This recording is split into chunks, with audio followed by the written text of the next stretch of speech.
The first speaker, Audrey Keng from Finance, will share about her own experience with female stereotypes, referencing to her personal growing up experience.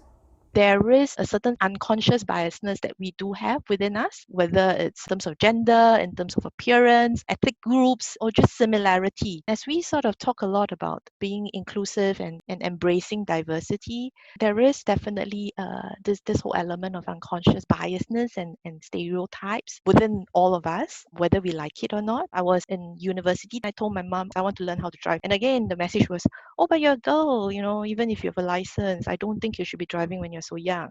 Back then, or even now, I would say if somebody were to tell me that, to me, it just seems very normal. The fact that we actually think it's normal is quite telling on the kind of stereotype stories that we keep telling ourselves. I don't think it is practical to say that I hope to be in a state where I will be completely neutral and fair, because I think that in itself is a utopian state, and getting there almost means we are not human. I think what is important is a lot about awareness. So I think awareness in itself is the first key. Our second speaker, Natalie from STC, will talk about female empowerment, race, and gender discrimination.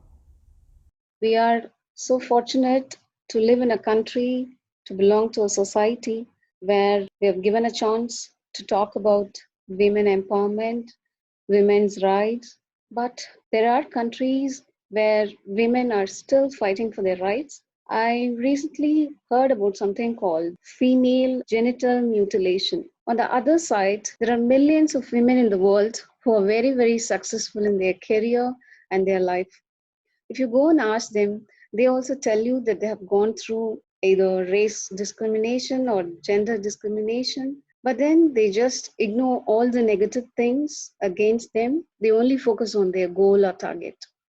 And that's what makes them to be very successful. Women are coming forward to seek what they want, and they know what they are capable of.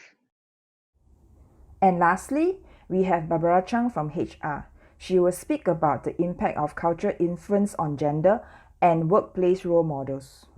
I have a wife. No, you didn't hear me wrongly.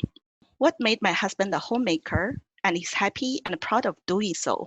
He was brought up most of the time in his childhood by his mother and his grandma, who gave him a lot of love and demonstration of caring others. The second reason is Sweden. So in Sweden, man can take as much as maternity leave as women, and half time it is the father who stays at home to take care of the baby.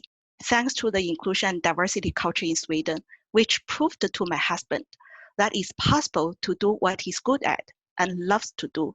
So my number two secret is also about a man. That's my dad. He encouraged me to be bold and make mistakes, send me to travel as much as he could afford, and bring me to all kinds of social activities. So I was introduced since age of 8 to all kinds of people from his network, from C-suites, executives, politicians, entrepreneurs, workers, professors, which helps me to be at ease in male-dominated organizations. Now the third secret. That's my boss. His name is Mike Tersich, the CAO of the company. He's leading the entire worldwide HR community. My boss doesn't talk about I&D often. He simply does it. In his nearly 30 years tenure with a Zebra, the first female vice president of the company was promoted by him. He was in a role as global sales head. 4 years ago, when he became my new boss, he said one thing to me: Barbara, I encourage you always say what you think. Say it loud and say it proudly.